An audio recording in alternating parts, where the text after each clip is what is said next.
मानस की गत एही,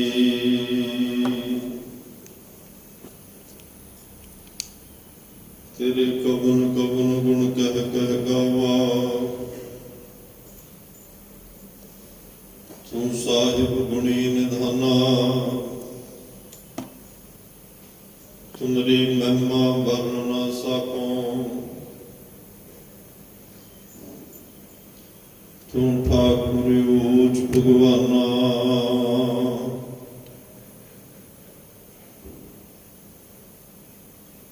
जेता जियो पिंड सब तेरा।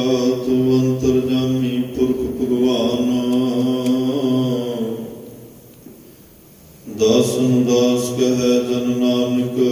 जिहा तू कराए तेहा हो करी वख्यान। अगम अगोचर सच साहिब मेरा, नानक बोले बुलाया तेरा। अगम अगोचर सच साहिब मेरा, नानक बोले बुलाया तेरा।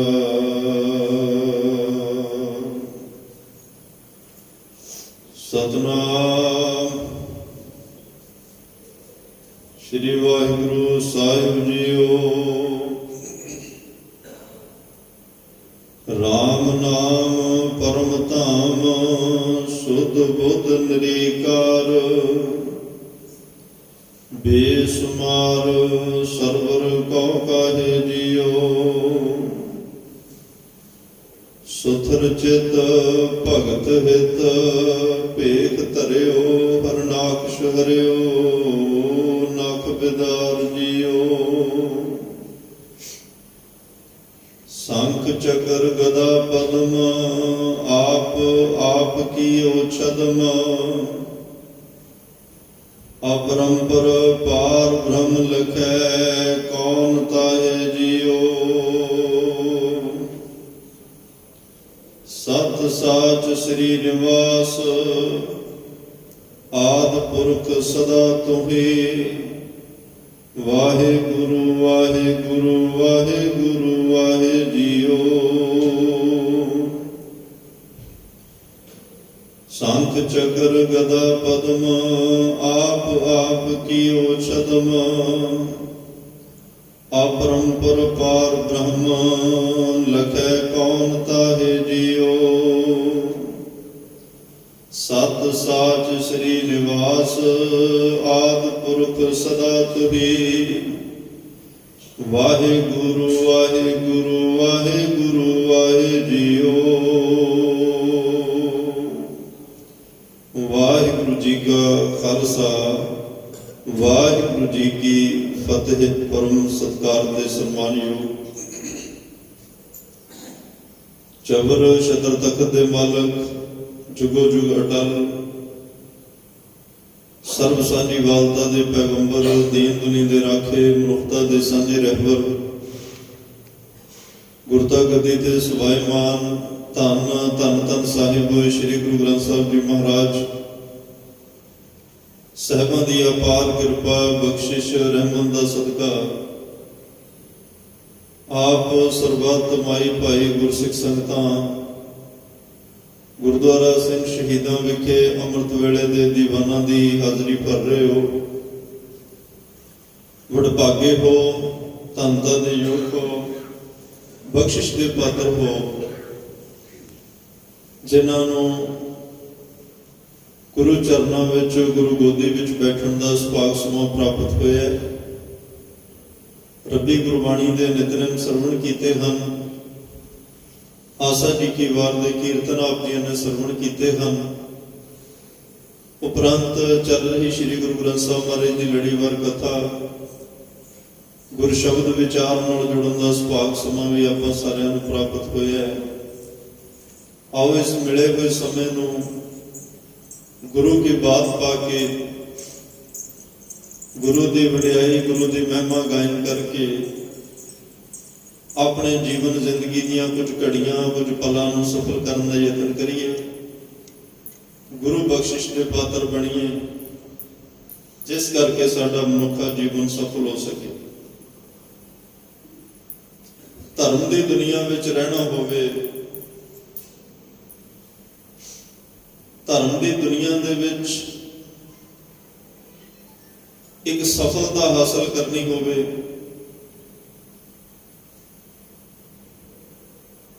ਧਾਰਮਿਕ ਬਣਨ ਲਈ, ਗੁਰਮੁਖ ਬਣਨ ਲਈ ਬੇਅੰਤ ਗੁਣ ਹੋਣੇ ਚਾਹੀਦੇ। ਇੱਕ ਗੁਰਮੁਖ ਹੋਣਾ, ਇੱਕ ਧਰਮੀ ਹੋਣਾ,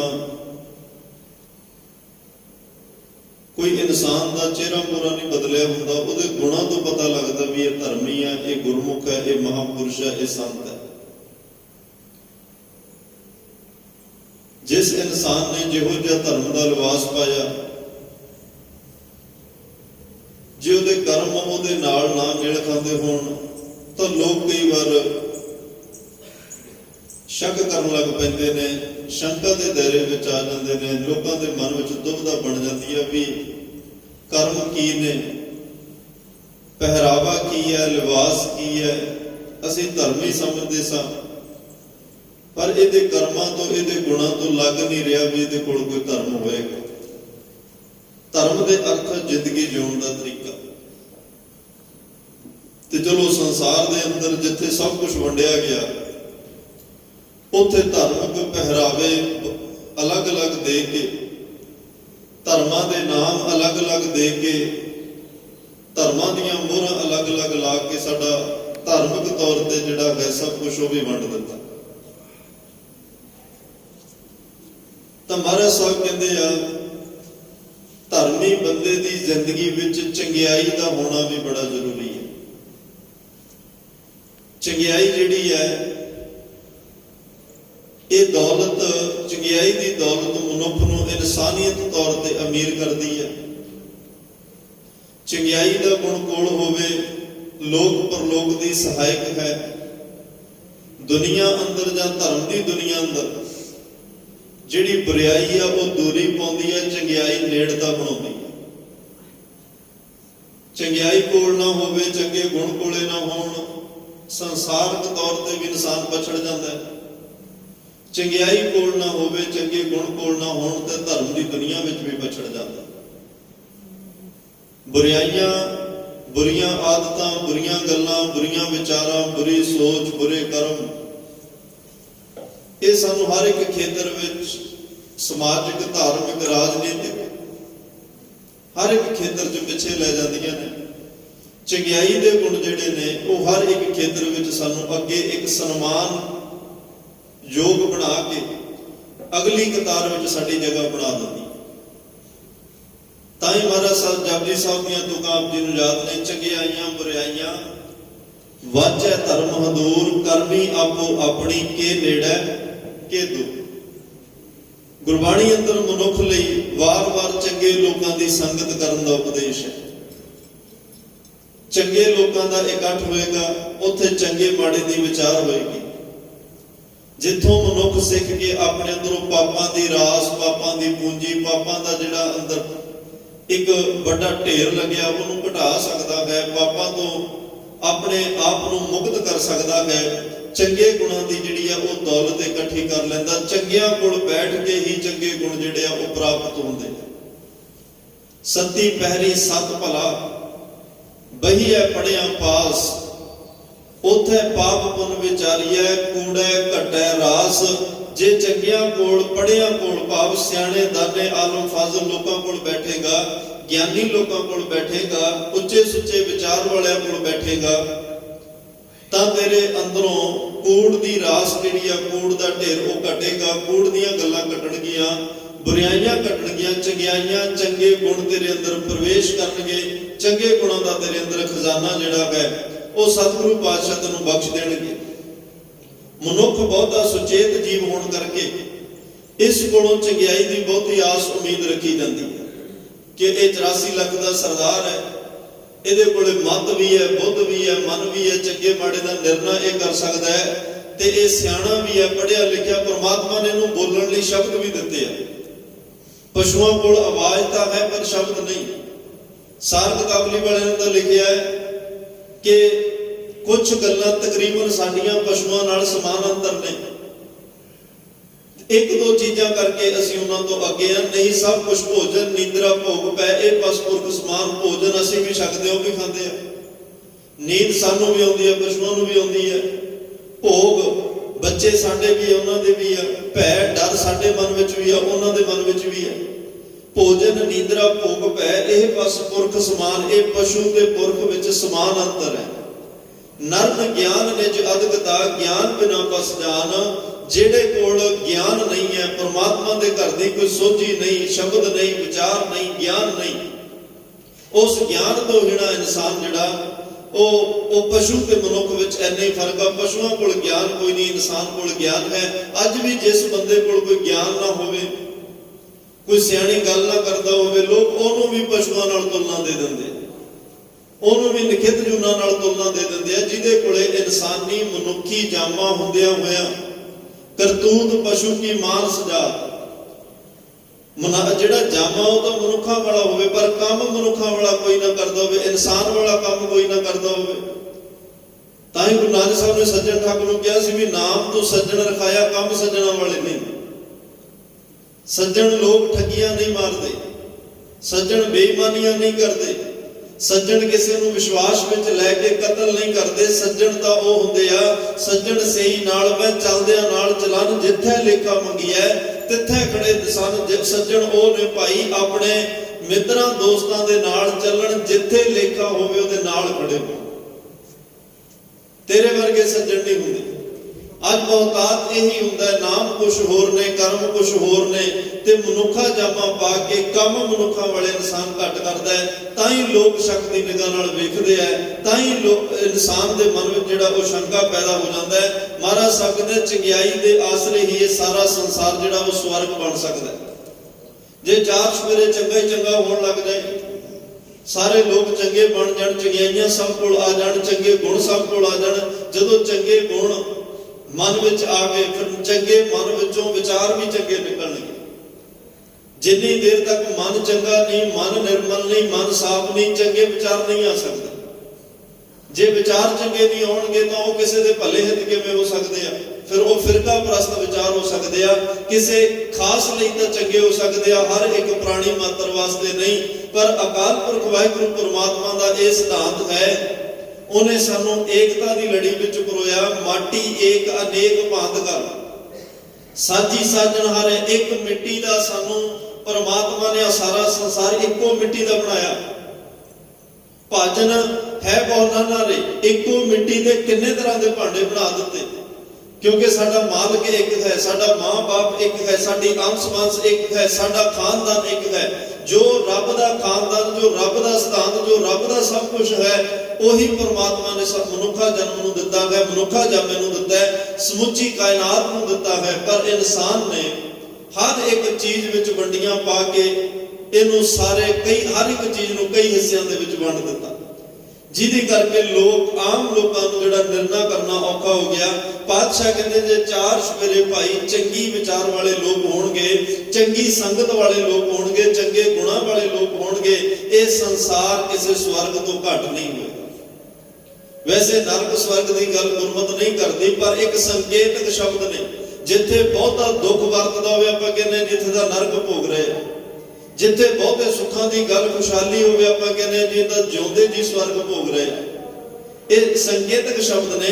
ਮਹਾਰਾਜ ਸਾਹਿਬ ਕਹਿੰਦੇ ਚੰਗਿਆਈ ਦੇ ਆਸਰੇ ਇਹ ਸਾਰਾ ਸੰਸਾਰ ਜਿਹੜਾ ਸਵਰਗ ਬਣ ਸਕਦਾ ਹੈ। ਚੰਗਾ ਮਨੁੱਖ ਇੱਕ ਚੰਗਾ ਪਰਿਵਾਰ ਬਣਾ ਸਕਦਾ ਹੈ, ਇੱਕ ਚੰਗਾ ਸਮਾਜ ਬਣਾ ਸਕਦਾ ਹੈ, ਚੰਗੀ ਕੌਮ ਬਣਾ ਸਕਦਾ, ਚੰਗੇ ਲੋਕ ਜਿਹੜੇ ਆ ਉਹ ਨਾਲ ਜੋੜ ਸਕਦਾ, ਚੰਗਾ ਇੱਕ ਰਾਜ ਪ੍ਰਬੰਧ ਵੀ, ਚੰਗਾ ਰਾਜ ਪ੍ਰਬੰਧ ਵੀ ਉਹ ਸਥਾਪਿਤ ਕਰ ਸਕਦਾ ਜਿਹੜਾ ਆਪ ਚੰਗਾ ਹੋਵੇ, ਜਿਹਦੀ ਆਪਣੀ ਨੀਅਤ ਸਾਫ਼ ਨਹੀਂ, ਜਿਹਦੀ ਆਪਣੀ ਨੀਅਤ ਸਾਫ਼ ਨਹੀਂ। ਕਹਿੰਦੇ ਨਾ ਸੂਰਤ ਬੁਰੀ ਹੈ ਨਾ ਸੀਰਤ ਬੁਰੀ ਹੈ, बुरा वो है जिसकी नीयत बुरी है।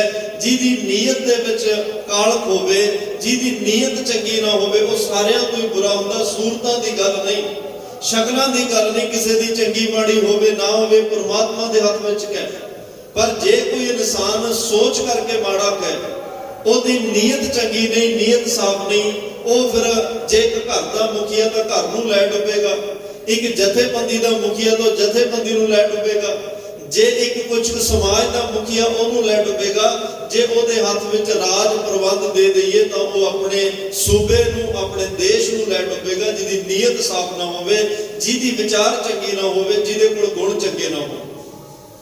ਚੰਗਾ ਬੰਦਾ ਸਭ ਕੁਝ ਚੰਗਾ ਪੈਦਾ ਕਰ ਸਕਦਾ ਹੈ। ਤਾਂ ਮਹਾਰਾਜ ਸਾਹਿਬ ਕਹਿੰਦੇ ਹਰ ਪਾਸੇ ਜਿਹੜੇ ਉਹ ਖਿੜੇ ਹੋਏ ਫੁੱਲ, ਖੁਸ਼ਬੂਆਂਦਾਰ ਜਿਹੜੇ ਖੁਸ਼ਬੂਦਾਰ ਫੁੱਲ ਹੀ ਚਾਰ ਸਵੇਰੇ, ਜਿਵੇਂ ਇੱਕ ਮਾਲੀ ਬੜੀ ਤਰਤੀਬ ਨਾਲ ਬਗੀਚੀ ਵਿੱਚ ਫੁੱਲ ਲਾਉਂਦਾ ਹੈ। ਜਦੋਂ ਕੋਈ ਇਨਸਾਨ ਬਗੀਚੀ ਵਿੱਚ ਵੜਦਾ ਹੈ, ਚਾਰ ਸਵੇਰੇ ਖਿੜੇ ਫੁੱਲਾਂ ਨੂੰ ਵੇਖ ਕੇ, ਚੰਗੇ ਤੋਂ ਚੰਗੇ ਫੁੱਲਾਂ ਨੂੰ ਵੇਖ ਕੇ ਹਰ ਇੱਕ ਦਾ ਮਨ ਜਿਹੜਾ ਖੇੜੇ ਵਿੱਚ ਆ ਜਾਂਦਾ ਹੈ, ਮਨ ਖੁਸ਼ੀ ਦੇ ਵਿੱਚ ਆ ਜਾਂਦਾ ਹੈ। ਜਦੋਂ ਇਸ ਸੰਸਾਰ ਦੇ ਵਿੱਚ ਮਨੁੱਖਾ ਰੂਪੀ, ਜੀਵ ਜੰਤੂਆਂ ਰੂਪੀ ਫੁੱਲ ਜਿਹੜੇ ਪ੍ਰਮਾਤਮਾ ਨੇ ਲਾਏ ਨੇ, ਜਦੋਂ ਇਹ ਫੁੱਲ ਵੀ ਚੰਗੇ ਗੁਣਾਂ ਨਾਲ ਭਰਪੂਰ ਹੋ ਜਾਣਗੇ, ਇਹਨਾਂ ਫੁੱਲਾਂ ਦੇ ਵਿੱਚੋਂ ਇੱਕ ਇਨਸਾਨੀ ਫੁੱਲ ਦੇ ਵਿੱਚੋਂ ਜਦੋਂ ਚੰਗੇ ਗੁਣਾਂ ਦੀ ਖੁਸ਼ਬੂ ਆਏਗੀ, ਚੰਗਿਆਈਆਂ ਦੀ ਖੁਸ਼ਬੂ ਆਏਗੀ, ਤਾਂ ਮਹਾਰਾਜ ਸਾਹਿਬ ਕਹਿੰਦੇ ਕਿਸੇ ਇੱਕ ਖਿੜੀ ਹੋਈ ਬਗੀਚੀ ਨਾਲੋਂ ਘੱਟ ਨਹੀਂ ਹੋਏਗਾ। ਫਿਰ ਜਿਹੜਾ ਵੀ ਇਸ ਖਿੜੀ ਹੋਈ ਪਰਮਾਤਮਾ ਦੀ ਸੰਸਾਰ ਬਗੀਚੀ ਨੂੰ ਵੇਖੇਗਾ, ਜਿੱਥੋਂ ਚੰਗਿਆਈਆਂ ਦੀਆਂ ਖੁਸ਼ਬੂਆਂ ਆਉਣਗੀਆਂ, ਫਿਰ ਹਰ ਇੱਕ ਦਾ ਮਨ ਜਿਹੜਾ ਉਹ ਗਦ-ਗਦ ਹੋ ਉੱਠੇਗਾ।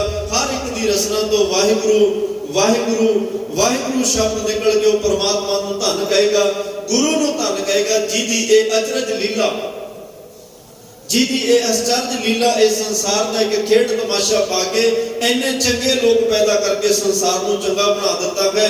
ਤਾਂ ਮਹਾਰਾਜ ਸਾਹਿਬ ਕਹਿੰਦੇ ਆ ਭਾਈ, ਇਹ ਜਿਹੜੀਆਂ ਚੰਗਿਆਈਆਂ ਨੇ, ਚੰਗੇ ਗੁਣਾਂ ਨਾਲ ਹੀ ਇਨਸਾਨ ਜਿਹੜਾ ਉਹ ਨਿਵਾਜਿਆ ਜਾਂਦਾ ਹੈ, ਚੰਗੇ ਗੁਣਾਂ ਨਾਲ ਇਨਸਾਨ ਸਤਿਕਾਰਿਆ ਜਾਂਦਾ ਹੈ, ਚੰਗੇ ਗੁਣਾਂ ਨਾਲ ਇਨਸਾਨ ਦਾ ਲੋਕ ਜਸ ਕਰਦੇ ਆ, ਸ਼ੋਭਾ ਕਰਦੇ ਆ। ਜਿਹਦੇ ਕੋਲ ਚੰਗੇ ਗੁਣ ਨਾ ਹੋਣ, ਜਿਉਂਦੇ ਜੀਵ ਵੀ ਲਾਹਣਤਾਂ ਪੈਂਦੀਆਂ ਨੇ, ਮਰਨ ਤੋਂ ਬਾਅਦ ਵੀ ਉਹਨੂੰ ਕੋਈ ਚੰਗਾ ਨਹੀਂ ਕਹਿੰਦਾ, ਬਲਕਿ ਉਹਨਾਂ ਲਈ ਤਾਂ ਸ਼ਬਦ ਮਹਾਰਾਜ ਨੇ ਬੜੇ ਕਰੜੇ ਵਰਤੇ ਆ।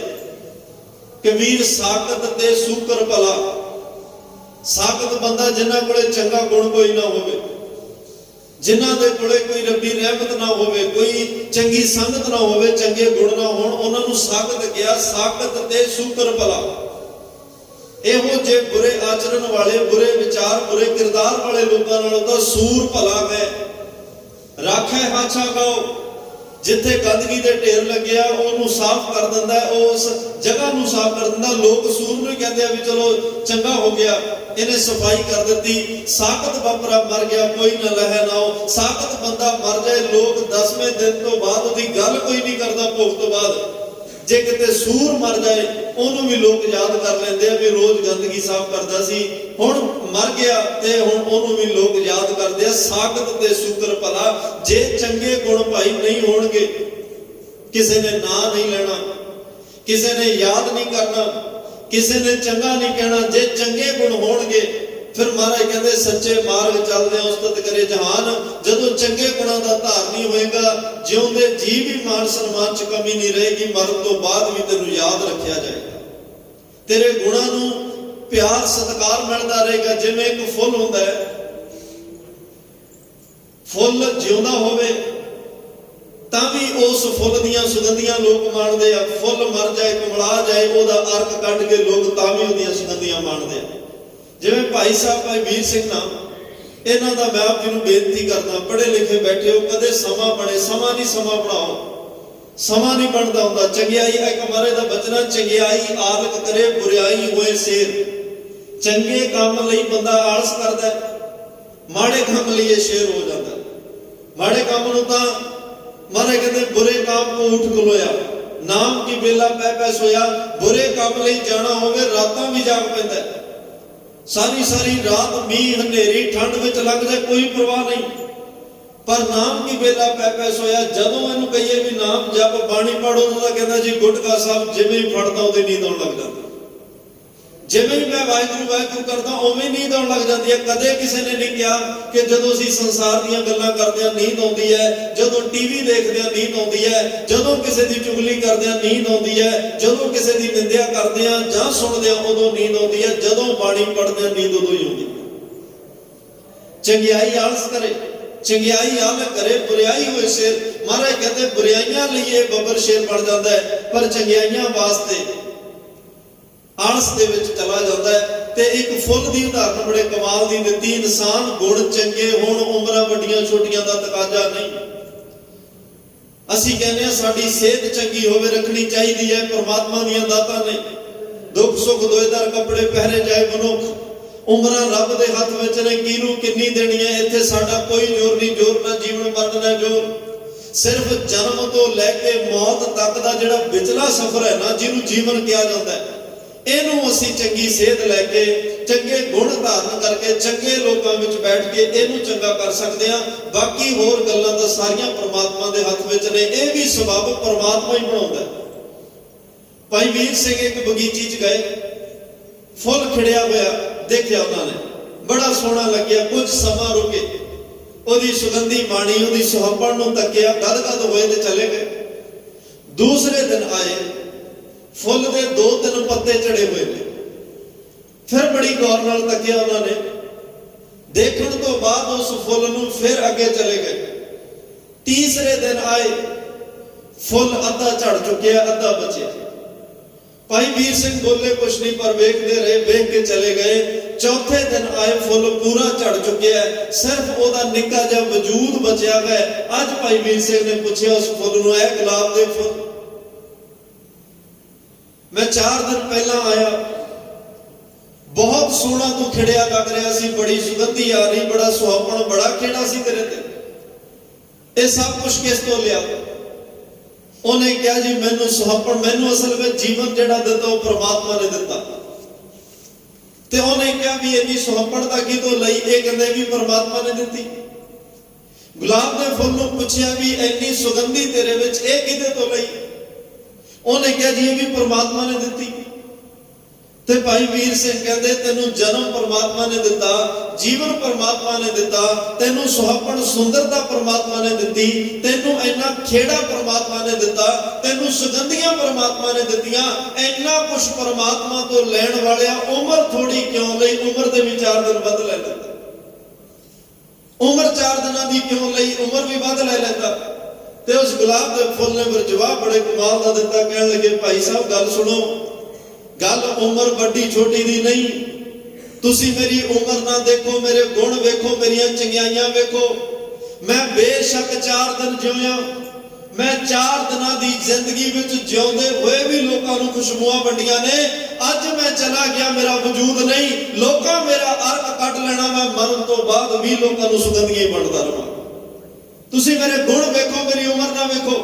ਭਾਈ ਵੀਰ ਸਿੰਘ ਨੇ ਕਿਹਾ ਕਮਾਲ ਦਾ ਜਵਾਬ ਦਿੱਤਾ, ਮੈਂ ਇੱਥੇ 100-100 ਸਾਲ ਦੀਆਂ ਉਮਰਾਂ ਵਾਲਿਆਂ ਨੂੰ ਵੇਖਦਾ, ਕੋਈ ਚੰਗਾ ਕੰਮ ਨਹੀਂ ਕਰਕੇ ਗਏ। ਜਦੋਂ ਮੈਂ ਬਾਬਾ ਜੋਰਾਵਰ ਸਿੰਘ, ਬਾਬਾ ਫਤਿਹ ਸਿੰਘ ਨੂੰ ਵੇਖਦਾ, ਛੋਟੀ ਉਮਰ 'ਚ ਵੱਡੇ ਸਾਕੇ ਕਰ ਗਏ। ਉਸ ਜਗ੍ਹਾ ਤੇ ਉਹ ਸਾਕਾ ਕਰ ਗਏ ਜਿੱਥੇ ਪੂਰੀ ਦੁਨੀਆ 'ਚ ਝੁਕਣ ਲਈ ਮਜਬੂਰ ਹੋ ਜਾਂਦੀ। ਗੱਲ ਉਮਰਾਂ ਵੱਡੀਆਂ ਛੋਟੀਆਂ ਦੀ ਨਹੀਂ, ਗੱਲ ਚੰਗੇ ਗੁਣਾਂ ਦੀ ਹੈ। ਮਹਾਰਾਜ ਸਾਹਿਬ ਕਹਿੰਦੇ ਚੰਗੇ ਗੁਣ ਪੈਦਾ ਕਰ, ਚੰਗੇ ਗੁਣ ਧਾਰਨ ਕਰ। ਚੰਗਿਆਈਆਂ ਦੇ ਨਾਲ ਹੀ ਤੂੰ ਨਵਾਜਿਆ ਜਾਏਗਾ, ਚੰਗਿਆਈਆਂ ਨਾਲ ਤੂੰ ਸਤਿਕਾਰਿਆ ਜਾਏਗਾ। ਕਈ ਜਗ੍ਹਾ ਤਾਂ ਮਹਾਰਾਜ ਨੂੰ ਇਹ ਵੀ ਕਹਿਣਾ ਪਿਆ, ਜਦੋਂ ਇਨਸਾਨ ਦੇ ਜੀਵਨ ਨੂੰ ਗੌਰ ਨਾਲ ਤੱਕਿਆ ਤੇ ਮਹਾਰਾਜ ਕਹਿੰਦੇ ਇੱਥੇ ਚੰਗਿਆਈਆਂ ਦਾ ਹੀ ਮੁੱਲ ਪੈਣਾ ਭਾਈ, ਬੁਰਾਈਆਂ ਛੱਡ ਦੇ। ਤੂੰ ਬੁਰੇ ਕੰਮ ਕਰਨੇ ਛੱਡ ਦੇ, ਬੁਰੀ ਵਿਚਾਰ, ਬੁਰੀ ਸੋਚ, ਦ્વેષ ਭਾਵਨਾ ਸਭ ਕੁਝ ਛੱਡ ਦੇ। ਤੇਰੇ ਨਾਲੋਂ ਤਾਂ ਦੇਖ ਪਸ਼ੂ ਮਿਲਿਆ ਚੰਗਿਆਈਆਂ, ਖੜ ਖਾਵਹਿ ਅੰਮ੍ਰਿਤ ਦੇ। ਮਹਾਰਾਜ ਸਾਹਿਬ ਦੇ ਪਸ਼ੂ ਕਿੰਨੇ ਚੰਗੇ ਆ, ਜਿਹੜੇ ਖੜ ਖਾਵਹਿ ਅੰਮ੍ਰਿਤ ਦੇ, ਘਾਹ ਫੂਸ ਖਾ ਕੇ ਵੀ ਅੰਮ੍ਰਿਤ ਵਰਗਾ ਦੁੱਧ ਦਿੰਦੇ। ਉਹ ਕਦੇ ਉਹਨਾਂ ਨੂੰ ਤੂੰ ਪੁੱਛਿਆ ਥੋੜਾ ਪਸ਼ੂਆਂ ਨੂੰ ਵੀ ਕੀ ਖਾਣਾ ਚਾਹੁੰਦੇ ਹੋ, ਅੱਜ ਤੁਹਾਡੇ ਲਈ ਕੀ ਲੈ ਕੇ ਆਵਾਂ? ਅਸੀਂ ਤਾਂ ਜਦੋਂ ਛਕਣਾ ਪਹਿਲਾਂ ਇੱਕ ਦੂਜੇ ਨੂੰ ਪੁੱਛਿਆ ਜਾਂਦਾ, ਅੱਜ ਕਿਹਨੇ ਕੀ ਛਕਣਾ ਉਹਦੀ ਮਰਜ਼ੀ ਦਾ ਬਣਾਇਆ ਜਾਂਦਾ। ਪਸ਼ੂਆਂ ਨੂੰ ਤਾਂ ਕੋਈ ਪੁੱਛ ਕੇ ਵੀ ਕੁਛ ਨਹੀਂ ਨਾ ਪਾਉਂਦਾ, ਪਸ਼ੂਆਂ ਤੋਂ ਤਾਂ ਪੁੱਛਿਆ ਹੀ ਨਹੀਂ ਜਾਂਦਾ, ਉਹਨਾਂ ਦੀ ਮਰਜ਼ੀ ਨਹੀਂ ਪੁੱਛੀ ਜਾਂਦੀ। ਆਪਣੀ ਮਰਜ਼ੀ ਨਾਲ ਜੋ ਪਾ ਦਈਏ, ਸੁੱਕਾ ਪਾਈਏ, ਹਰਾ ਪਾਈਏ, ਗਿੱਲਾ ਪਾਈਏ, ਕੁਛ ਪਾਈਏ, ਉਹ ਜਿਹੋ ਜਿਹਾ ਪਾਓਗੇ ਉਹ ਜਿਹਾ ਕੁਛ ਖਾਣ ਤੋਂ ਬਾਅਦ ਵੀ ਅੰਮ੍ਰਿਤ ਵਰਗਾ ਦੁੱਧ ਦੇ ਦਿੰਦੇ ਆ। ਨਾਮ ਵਿਹੂਣੇ ਆਦਮੀ ਧ੍ਰਿਗ ਜੀਵਨ ਕਰਮ ਕਰੇ। ਮਹਾਰਾਜ ਕਹਿੰਦੇ ਨਾਮ ਤੋਂ ਵਿਹੂਣੇ ਬੰਦਿਆ, ਤੇਰੇ ਨਾਲ ਉਹ ਪਸ਼ੂ ਚੰਗਿਆ ਜਿਹੜੇ ਘਾਹ ਖਾ ਕੇ ਵੀ ਅੰਮ੍ਰਿਤ ਦੁੱਧ ਦੇ ਰਹੇ। ਤੂੰ 36 ਪ੍ਰਕਾਰ ਦੇ ਪਦਾਰਥ ਖਾ ਕੇ ਵੀ ਗੰਦਗੀ ਦਾ ਰੂਪ ਦਿੱਤਾ, ਫਿਰ ਥੁੱਕਾਂ ਪਈਆਂ ਤਿੱਤ।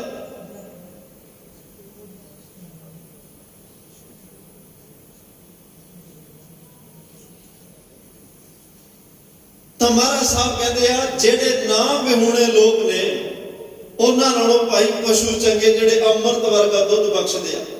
ਅੰਮ੍ਰਿਤ ਗੁਣ ਅੰਮ੍ਰਿਤ ਰੂਪੀ ਦੁੱਧ ਸਾਨੂੰ ਬਖਸ਼ਦੇ ਆ। ਇਨਸਾਨ ਨੇ 36 ਪਦਾਰਥ ਦੇ ਤਰ੍ਹਾਂ ਦੇ ਭੋਜਨ ਪਦਾਰਥ ਛਕ ਕੇ ਵੀ ਰੱਬ ਦਾ ਧੰਨਵਾਦ ਕਰਨ ਦੀ ਬਜਾਏ ਰੱਬ ਨੂੰ ਉਲਾਮੇ ਦਿੰਦਾ ਰਿਹਾ, ਪਰਮਾਤਮਾ ਨੂੰ ਉਲਾਮੇ ਦਿੰਦਾ ਰਿਹਾ। ਮਹਾਰਾਜ ਸਾਹਿਬ ਤਾਂ ਕਹਿੰਦੇ ਜੇ ਕੋ ਏਕ ਕਰੇ ਚੰਗਿਆਈ ਮਨ ਚਿਤ ਬਹੁਤ ਬਫਾਵੇ, ਇੱਥੇ ਗੁਣ ਇਤੀਆਂ ਚੰਗਿਆਈਆਂ ਦੇ ਨਾ ਪਛੋਤਾਵੇ। ਇੱਥੇ ਬੰਦਾ ਇੱਕ ਚੰਗਿਆਈ ਕਰ ਲੈ, ਇੱਕ ਚੰਗਾ ਕੋਈ ਕੰਮ ਕਰ ਲੈ, ਉਹਨੂੰ ਚੈਨ ਨਹੀਂ ਆਉਂਦੀ ਜਿੰਨੀ ਦੇਰ ਤੱਕ ਦੁਨੀਆ ਨੂੰ ਦੱਸ ਨਾ ਦੇ, ਸੰਸਾਰ ਨੂੰ ਦੱਸ ਨਾ ਦੇ, ਆਪਣੇ ਨਾਂ ਦੇ ਹੋਲਡਿੰਗਾਂ ਨਾਲ ਵੱਡੀਆਂ ਵੱਡੀਆਂ ਬਣਾ ਕੇ ਲੈ ਦੇ, ਅਖਬਾਰਾਂ 'ਚ ਇਸ਼ਤਿਹਾਰ ਨਾ ਲੱਗ ਜਾਣ। ਉਹ ਫੁੱਲਿਆ ਨਹੀਂ ਸਮਾਉਂਦਾ ਕਿ ਮੈਂ ਚੰਗਾ ਕੰਮ ਕਰਕੇ ਆਇਆ, ਦੁਨੀਆ ਨੂੰ ਪਤਾ ਲੱਗੇ ਤਾਂ ਕਿ ਲੋਕ ਮੈਨੂੰ ਚੰਗਾ ਕਹਿਣ। ਮਹਾਰਾਜ ਸਾਹਿਬ ਕਹਿੰਦੇ ਇੱਥੇ ਗੁਣ ਇਤੀਆਂ ਚੰਗਿਆਈਆਂ ਦੇ ਨਾ ਪਛੋਤਾਵੇ। ਰੱਬ ਦੇ ਵਿੱਚ ਤਾਂ ਕੱਲੇ ਹੀ ਗੁਣ ਕੱਲੀਆਂ ਚੰਗਿਆਈਆਂ, ਇੰਨੇ ਗੁਣ ਇੰਨੀਆਂ ਚੰਗਿਆਈਆਂ ਇੰਨੀਆਂ ਰੱਬੀ ਰਹਿਮਤਾਂ ਤੈਨੂੰ ਦੇ ਕੇ ਵੀ ਦੇ ਨਾ ਪਛੋਤਾਵੇ। ਕੁਛ ਵੀ ਇੰਨਾ ਕੁਛ ਦੇਣ ਤੋਂ ਬਾਅਦ ਵੀ ਉਹ ਪਛਤਾਉਂਦਾ ਨਹੀਂ, ਫਿਰ ਵੀ ਤੈਨੂੰ ਬੜੇ ਪਿਆਰ ਨਾਲ ਹੀ ਸਮਝਾਉਣ ਦਾ ਯਤਨ ਕਰਦਾ ਹੈ ਪਰਮਾਤਮਾ ਕਿ ਭਾਈ ਇੰਨਾ ਕੁਛ ਤੈਨੂੰ ਜਿਹਨੇ ਦਿੱਤਾ ਉਹਦੇ ਧੰਨਵਾਦ ਵਿੱਚ ਜੁੜ, ਉਹਦੇ ਸ਼ੁਕਰਾਨੇ ਵਿੱਚ ਜੁੜ। ਜਿਹਨੇ ਇੰਨੀਆਂ ਦਾਤਾਂ ਦਿੱਤੀਆਂ ਅਰਦਾਸ ਕਰਿਆ ਕਰ, ਉਹ ਤੋਂ ਚੰਗੇ ਗੁਣ ਵੀ ਧਾਰਨ ਕਰ, ਪਰਮਾਤਮਾ ਤੋਂ ਚੰਗੇ ਗੁਣ ਵੀ ਹਾਸਲ ਕਰ। ਧੰਨ ਗੁਰੂ ਨਾਨਕ ਸਾਹਿਬ ਪਾਤਸ਼ਾਹ ਨੇ ਤਾਂ ਬੜੇ ਕਮਾਲ ਦੀ ਵਿਚਾਰ ਦਿੱਤੀ। ਮਹਾਰਾਜ ਸਾਹਿਬ ਕਹਿੰਦੇ ਖਰਚ ਬੰਨ ਚੰਗਿਆਈਆਂ ਮਤ ਮਨ ਜਾਣਾ ਹੈ ਕੱਲ। ਕਹਿੰਦੇ ਭਾਈ ਆਪਣੇ ਪੱਲੇ ਚੰਗਿਆਈਆਂ ਬੰਨ ਲੈ, ਚੰਗੇ ਗੁਣਾਂ ਦਾ ਖਜ਼ਾਨਾ, ਚੰਗੇ ਗੁਣਾਂ ਨੂੰ ਧਾਰਨ ਕਰ, ਚੰਗੇ ਗੁਣਾਂ ਦੀ ਪੰਡ ਮੰਨ ਕੇ ਆਪਣੇ ਨਾਲ ਚੱਲ। ਨਿਰੰਕਾਰ ਕੇ ਦੇਸ਼ ਜਾਏ ਤਾਂ ਸੁਖ ਲਹਿ ਮਾਲ। ਜੇ ਚੰਗਿਆਈਆਂ ਦੀਆਂ ਪੰਡਾਂ ਬੰਨ ਕੇ ਆਪਣੇ ਨਾਲ ਲੈ ਕੇ ਜਾਏਗਾ ਨਿਰੰਕਾਰ ਪਰਮਾਤਮਾ ਦੇ ਦੇਸ਼, ਅਕਾਲ ਪੁਰਖ ਦੇ ਘਰ ਵਿੱਚ ਜਿਹੜਾ ਤੈਨੂੰ ਪਿਆਰ ਸਤਿਕਾਰ ਮਿਲੇਗਾ, ਤੂੰ ਸਾਜਿਆ ਤੇ ਨਵਾਜਿਆ ਜਾਏਗਾ। ਉਸ ਪਰਮਾਤਮਾ ਦੇ ਘਰ ਵਿੱਚ ਤੈਨੂੰ ਰੱਬੀ ਦੌਲਤਾਂ ਜਿਹੜੀਆਂ ਉਹ ਮਿਲਣਗੀਆਂ, ਰੱਬੀ ਗੁਣਾਂ ਦੀਆਂ ਦੌਲਤਾਂ ਮਿਲਣਗੀਆਂ। ਕਿਉਂਕਿ ਇਹ ਮਨੁੱਖਾ ਜੀਵਨ ਦੀ ਜਿਹੜੀ ਖੇਡ ਰਿਹਾ ਨਾ, ਪਾਤਸ਼ਾਹ ਕਹਿੰਦੇ ਇਹ ਖੇਡ ਦੁਬਾਰਾ ਖੇਡਣ ਨੂੰ ਨਹੀਂ ਮਿਲਣੀ। ਕਬੀਰ ਮਾਨਸ ਜਨਮ ਦੁਲੱਭ ਹੈ, ਹੋਏ ਨਾ ਬਾਰੰਬਾਰ। ਇਹ ਬਾਰ-ਬਾਰ ਨਹੀਂ, ਜਿਉਂ ਬਨ ਫਲ ਪਾਕੇ ਭੋਇੰ ਗ੍ਰਹਿ, ਬਹੁਰ ਨਾ ਲਾਗੇ ਡਰ ਇਸ ਪੌੜੀ ਤੇ ਜੋ ਨਰ ਝੁਕੈ। ਸੋ ਆਏ ਜਾਏ ਦੁਖ ਪਾਇਦਾ, ਜਮ ਜਮ ਮਰੇ ਮਰੇ ਫਿਰ ਜਮੇ ਬਹੁਤ ਸਜਾਏ। ਪਿਆ ਦੇਸ਼ ਲੰਮੇ ਜੇ ਆ ਵੇਲਾ ਹੱਥੋਂ ਲੰਘ ਗਿਆ ਨਾ, ਆ ਜਿਹੜੀ ਖੇਡ ਅਸੀਂ ਖੇਡ ਰਹੇ ਆ, ਜੇ ਇਹ ਖੇਡ ਖਤਮ ਹੋ ਗਈ, ਇਸ ਤੋਂ ਬਾਅਦ ਮਨੁੱਖਾ ਜੀਵਨ ਦੀ ਖੇਡ ਸਾਡੇ ਹੱਥ ਨਹੀਂ ਆਉਣੀ। ਇਸ ਤੇ ਤਾਂ ਹੀ ਮਹਾਰਾਜ ਸਾਹਿਬ ਕਹਿੰਦੇ ਆ ਭਾਈ ਚੰਗੇ ਗੁਣ ਜ਼ਿੰਦਗੀ ਵਿੱਚ ਧਾਰਨ ਕਰ ਲਾ, ਚੰਗਿਆਈਆਂ ਜ਼ਿੰਦਗੀ ਵਿੱਚ ਧਾਰਨ ਕਰ ਲਾ, ਤਾਂ ਕਿ ਤੈਨੂੰ ਸਮਾਜ ਵਿੱਚ ਵੀ ਸਤਿਕਾਰ ਮਿਲੇ, ਨਿਰੰਕਾਰ ਦੇ ਘਰ ਵਿੱਚ ਵੀ ਸਤਿਕਾਰ ਮਿਲੇ। ਧਨੀ ਰਾਮ ਚਾਤ੍ਰਿਕ ਨੇ ਬੜੇ ਪਿਆਰੇ ਬੋਲ ਕਹੇ ਆ, ਜੀਆਂ ਨਿੰਦਾ ਚੁਗਲੀ ਦਾ ਤੂੰ ਕਾਹਨੂੰ ਹੋ ਗਿਓ ਆਦੀ। ਇਹ ਭਾਈ ਤੂੰ ਨਿੰਦਿਆ ਚੁਗਲੀ ਦਾ ਕਿਉਂ ਆਦੀ ਹੋ ਗਿਆ? ਜੀਆਂ ਨਿੰਦਾ ਚੁਗਲੀ ਦਾ ਤੂੰ ਕਾਹਨੂੰ ਹੋ ਗਿਓ ਆਦੀ। ਐਬ ਪੁਰਾਣੇ ਫੋਲ ਫੋਲ ਕੇ ਕਰਦਾ ਰੋਜ਼ ਮਨਾਦੀ। ਫੋਲ ਪੁਰਾਣੇ ਔਗਣ ਬੱਚੇ ਕੁਝ ਨਾ ਆਪਣੇ ਪੱਲੇ, ਜੇ ਅਗਲੇ ਦੇ ਗੁਣ ਟੋਈਏ।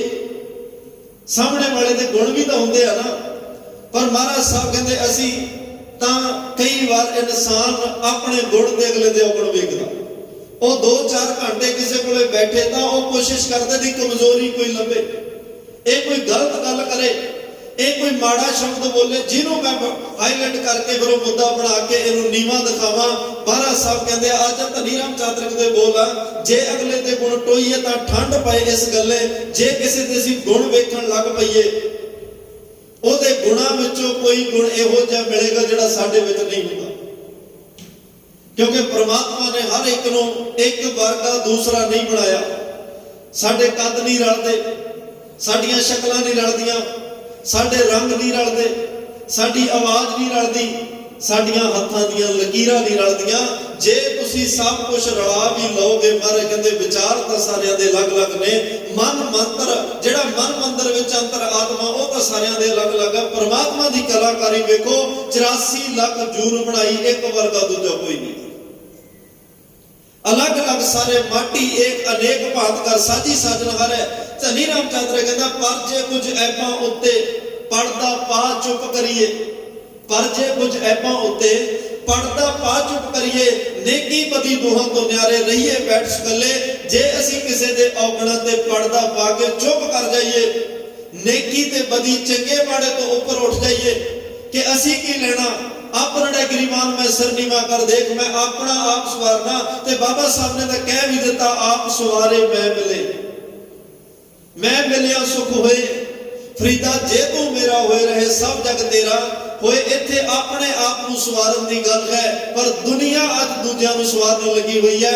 ओही किसे नूं सवार सकदा जिहड़ा आप संवरिया होवे, जिहड़ा आप संवरिया होवे वही किसी नूं सवार सकदा है। पर वो सवारन लगे हुए ने जिहड़े आप नहीं संवरे, ताई अज कोई असर नहीं हो रहा। महाराज साहब कहते हैं, भाई अपना आप सवार, अपने औगण ते दूसरे दे गुण वेख। जिथों कोई चंगा गुण मिलदा उहनूं जिंदगी विच धारण कर। मैं कित्थों तक बेनती करां, धन गुरु ग्रंथ साहिब पातशाह ने तां चाहीदा तां इह सी कि इंसान 84 लाख दा सर्वोत्तम जामे। इहदे तों पशु पंछी जानवर चिड़ियां कुत्ते ते सारे कुछ ना कुछ सिखते, क्योंकि मनुख 84 लाख का सरदार है, सिखा सकता सी। पर महाराज साहब ने किते चिड़ी की उदाहरण, किते कुत्ते की उदाहरण, किते मच्छी की उदाहरण, इन्हां जीवां दीयां उदाहरणां दे के क्या बंदिया इन्हां तो कुछ सिख। मच्छी तो सिख प्रीत किवें करीदी आ, कुत्ते तो सिख वफादारी किवें निभाईदी आ, चिड़ी नूं पुछ अमृत वेला किवें सांभीदा। महाराज साहब कहते उन्हां पंछियां तो पुछ जेड़े काकर चुगण थल वसन रब ना छोड़न पास, जेड़े जंगलों विच रहिंदियां होया भी जदों कोई रब छकण नूं पदार्थ पानी दवे, छकण तो पहला सिर नीवा करदे आ। सिर नीवे दा मतलब रब दा शुक्र करदे आ। उन्हां तो सिख छकण लगे रब दा शुकराना किवें करीदा। उन्हां जीवां दी उदाहरण दे के मारे कह रहे इंसान तू वो सिख लै।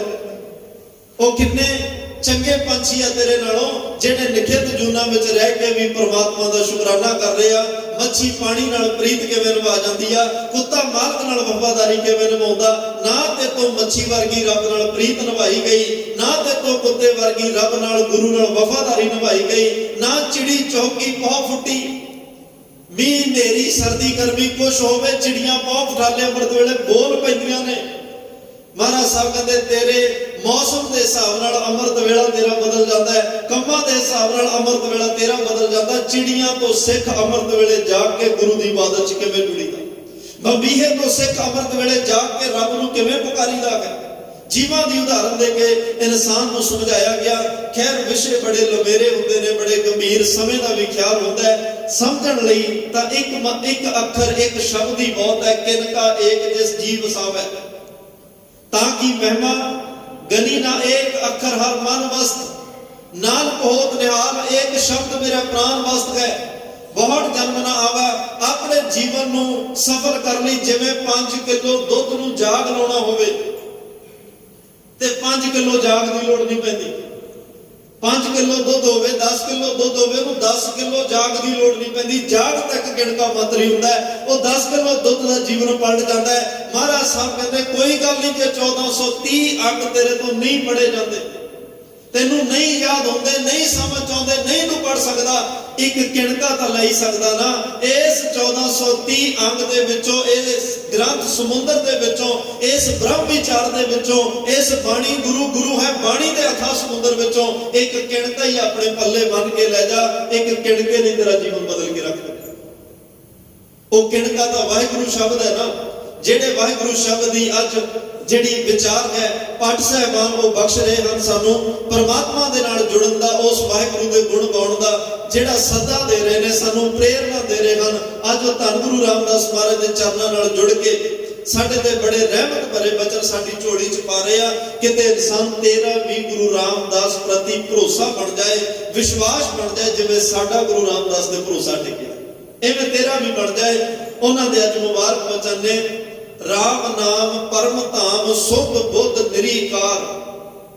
राम नाम हे अकाल पुरख वाहिगुरू परमात्मा, हे राम दे नाम वाले, जदों तेरा नाम राम सी उदों भी तू ही सी, तू राम दे रूप विच भी तू आया। राम नाम जपाया दुनिया नूं, उदों भी लोग राम कह के तेरा ही नाम जप रहे सन। हे राम नाम वाले परम धाम, तेरा आसन तेरा घर सब तो उच्चा है, तेरे नालों उच्चा कर किसे दा नहीं। ऊंचे ऊपर ऊंचा ना सो दर तेरा कहा, सो कर कहा, तेरा दर तेरा घर तेरा आसन सब तो उच्चा है, तेरे बराबर दा दर कर किसे कोल नहीं। सुध बुद्ध निरीकार, सुध बुद्ध तेरे कोले श्रेष्ठ, ਉੱਚਾ ਸੁੱਚਾ ਗਿਆਨ ਹੈ, ਤੇਰੇ ਵਰਗਾ ਗਿਆਨ ਵੀ ਕਿਸੇ ਕੋਲ ਨਹੀਂ। ਨਿਰੀਕਾਰ, ਤੁਸੀਂ ਆਕਾਰ ਤੋਂ ਰਹਿਤ ਹੋ, ਆਕਾਰ ਵਿੱਚ ਨਹੀਂ।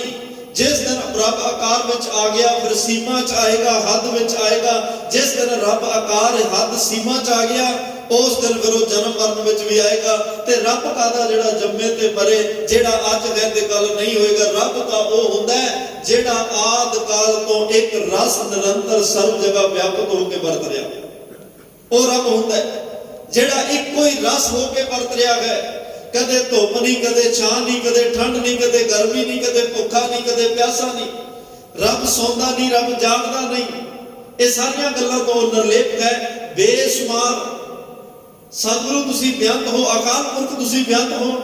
ਤੁਹਾਡੀ ਗਿਣਤੀ ਕੋਈ ਨਹੀਂ, ਤੁਹਾਡਾ ਪਾਰਾਵਾਰ ਨਹੀਂ, ਅਸੀਂ ਤੁਹਾਡਾ ਅੰਤ ਨਹੀਂ ਪਾ ਸਕਦੇ। ਸਰਵਰ ਕੋ ਕਾਹੇ ਜੀਓ, ਸਰਵਰ ਦਾ ਮਤਲਬ ਹੁੰਦਾ ਬਰਾਬਰ। ਸਾਡੀ ਸਮਝ ਨਹੀਂ ਆਉਂਦਾ ਤੇਰੇ ਬਰਾਬਰ ਕੌਣ ਹੈ, ਕਿਹਦੇ ਨਾਲ ਤੇਰੀ ਤਸ਼ਬੀਹ ਦਈਏ। ਤੇਰੇ ਬਰਾਬਰ, ਤੇਰੇ ਵਰਗਾ ਕੌਣ ਹੋ ਸਕਦਾ? ਰੱਬ ਵਰਗਾ, ਰੱਬ ਜਿੱਡਾ ਹੋਰ ਕੋਈ ਨਹੀਂ। ਸੁਥਰ ਚਿੱਤ ਭਗਤ ਹਿਤ, ਭੇਖ ਧਰਿਓ ਹਰਨਾਕਸ਼ ਹਰਿਓ, ਨਖ ਵਿਦਾਰ ਜੀਓ। ਤੇ ਅਕਾਲ ਪੁਰਖ ਵਾਹਿਗੁਰੂ ਪਰਮਾਤਮਾ ਤੁਸੀਂ ਉਹੀ ਹੋ ਨਾ ਜਿਨ੍ਹਾਂ ਨੇ ਸਾਫ਼ ਦਿਲ, ਸੁਥਰ ਚਿੱਤ, ਸਾਫ਼ ਦਿਲ ਭਗਤ ਪ੍ਰਹਿਲਾਦ ਦੀ ਰੱਖਿਆ ਕੀਤੀ। ਉਹਨੂੰ ਬਚਾਉਣ ਲਈ ਉਹਦੇ ਹੀ ਬਾਪ ਹਰਨਾਕਸ਼, ਹਰਨਾਕਸ਼ ਦਾ ਮਤਲਬ ਹੁੰਦਾ ਹਰਨ ਵਰਗੀਆਂ ਅੱਖਾਂ ਵਾਲਾ। ਹਰਨ ਦੀ ਅੱਖ ਬੜੀ ਕਹਿੰਦੇ ਆ ਵੀ ਸੁੰਦਰ ਹੁੰਦੀ ਹੈ।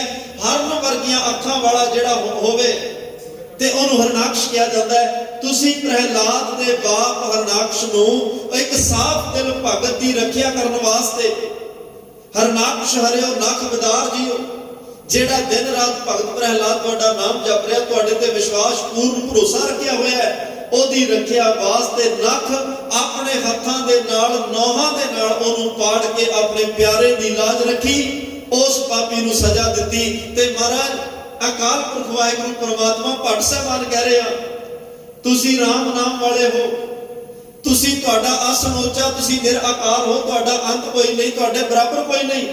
ਤੇ ਸਾਡੀ ਨਿਗਾਹ ਵਿੱਚ ਤਾਂ ਜਿਹੜਾ ਨਰਸਿੰਘ ਰੂਪ ਬਣ ਕੇ ਹਰਨਾਕਸ਼ ਨੂੰ ਖਤਮ ਕਰ ਰਿਹਾ ਹੈ, ਸਾਡੀ ਨਿਗਾਹ ਵਿੱਚ ਤਾਂ ਪਰਮਾਤਮਾ ਉਸ ਵੇਲੇ ਉਹ ਵੀ ਰੂਪ ਤੇਰਾ ਹੀ ਹੈ। ਕਦੇ ਅਸੀਂ ਤੈਨੂੰ ਨਰਸਿੰਘ ਦੇ ਰੂਪ ਵਿੱਚ ਵੇਖ ਰਹੇ ਹਾਂ, ਕਦੇ ਰਾਮ ਦੇ ਰੂਪ ਵਿੱਚ ਵੇਖ ਰਹੇ ਹਾਂ।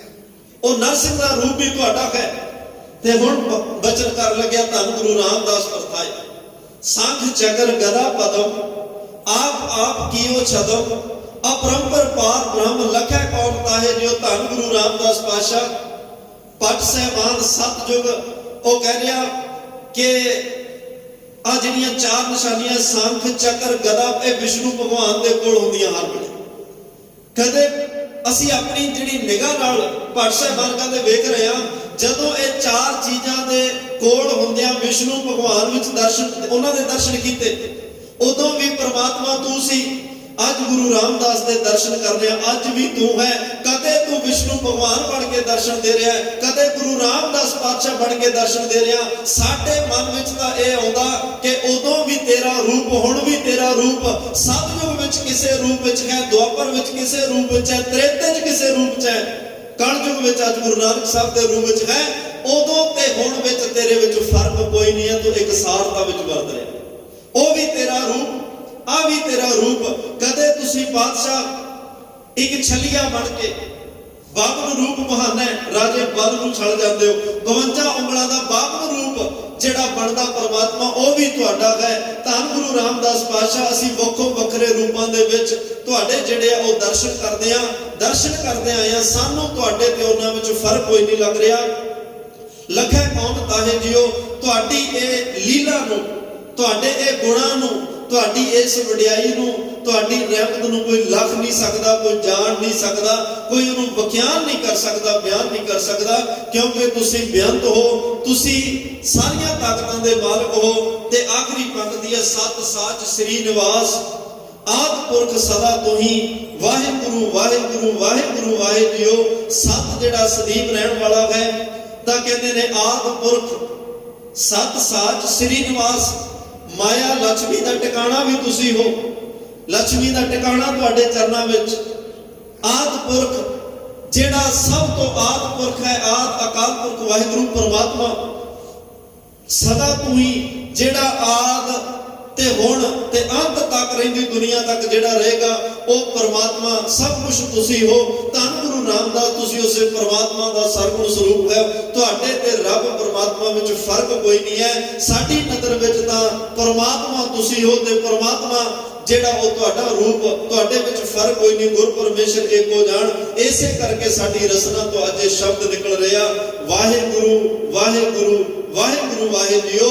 ਧੰਨ ਗੁਰੂ ਰਾਮਦਾਸ ਤੁਸੀਂ ਅਚਰਜ ਹੋ, ਤੁਸੀਂ ਅਦਭੁਤ ਹੋ, ਤੁਸੀਂ ਸਭ ਤੋਂ ਉੱਚੇ ਹੋ ਤੇ ਤੁਸੀਂ ਸਭ ਤੋਂ ਧੰਨ ਹੋ। ਕਿਉਂਕਿ ਤੁਹਾਡੇ ਇਹ ਜਦੋਂ ਅਸੀਂ ਗੁਣਾਂ ਨੂੰ ਕੌਤਕਾਂ ਨੂੰ ਵੇਖਦੇ ਆ ਫਿਰ ਤੁਹਾਡੇ ਬਰਾਬਰ ਦਾ ਕੋਈ ਨਜ਼ਰ ਨਹੀਂ ਆਉਂਦਾ। ਤੁਹਾਡੇ ਵੱਖ-ਵੱਖ ਸਰੂਪ ਵੇਖਦੇ ਆ ਤੁਹਾਡੇ ਵਰਗਾ ਕੋਈ ਨਜ਼ਰ ਨਹੀਂ ਆਉਂਦਾ। ਤੁਹਾਨੂੰ ਸਦੀਵ ਕਾਲ ਲਈ ਨਿਰੰਤਰ ਇੱਕ ਸਾਰਤਾ ਵਿੱਚ ਹਰ ਇੱਕ ਜਗ੍ਹਾ 'ਚ ਵਰਤਿਆ ਰਮਿਆ ਵੇਖਦੇ ਆ। ਫਿਰ ਸਾਡੀ ਰਸਨਾ ਤੋਂ ਵਾਹਿਗੁਰੂ ਵਾਹਿਗੁਰੂ ਸ਼ਬਦ ਇੱਕ ਸਤਿਕਾਰ ਦੇ ਵਿੱਚ, ਇੱਕ ਤੇਰੀ ਵਡਿਆਈ ਕਰਨ ਦੇ ਰੂਪ ਵਿੱਚ ਇਹ ਸਾਡੇ ਆਪ ਮੁਹਾਰੇ ਰਸਨਾ ਤੋਂ ਨਿਕਲਦਾ ਹੈ। ਅੱਜ ਇਹ ਭੱਟ ਸਾਹਿਬਾਨਾਂ ਨੇ ਮੁਬਾਰਕ ਬਚਨ ਸਾਡੀ ਝੋਲੀ 'ਚ ਪਾਏ ਨੇ ਕਿ ਧੰਨ ਗੁਰੂ ਰਾਮਦਾਸ ਪਾਤਸ਼ਾਹ ਬੇਅੰਤ ਹਨ। ਉਹਨਾਂ ਜਿੱਡਾ ਵੱਡਾ ਆਸਣ ਕਿਸੇ ਦਾ ਨਹੀਂ, ਉਹ ਬੇਸ਼ੁਮਾਰ ਬੇਅੰਤ ਨੇ, ਉਹਨਾਂ ਦੀ ਮਹਿਮਾ ਲਿਖੀ ਨਹੀਂ ਜਾ ਸਕਦੀ। ਔਰ ਭਾਈਓ ਜੁਗੋ ਜੁਗ ਅਟਲ ਨੇ।